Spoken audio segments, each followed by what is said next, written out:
Starp citu, dārgie draugi, ja tie, kas pirkuši tehniku, nu vienalga, vai tā ir trauku mašīna, veļas mašīna, vai kafijas aparāts, vai kas cits kaut kur ārzemēs, vai sūtījuši no ārzemēm un atšķirās dakša, ja ir vajadzīga pārēja, jā, nu, zinām, ka tādas ir, ja ir vajadzīga pārēja, reku, šī arī pilnīgi tumša, slēdzot iekšā nekas nenotiek,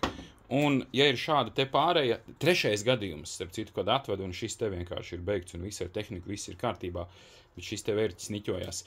Nē, protams, tur vēl jāpārbauda, vai tur nav kaut kur uz īso iedos un kaut kas nav noticis, bet nu 95%, ka tur visam vajadzētu būt ok. Tā kā, ja arī tev ir pēkšņi tumša tehnika un ir šāda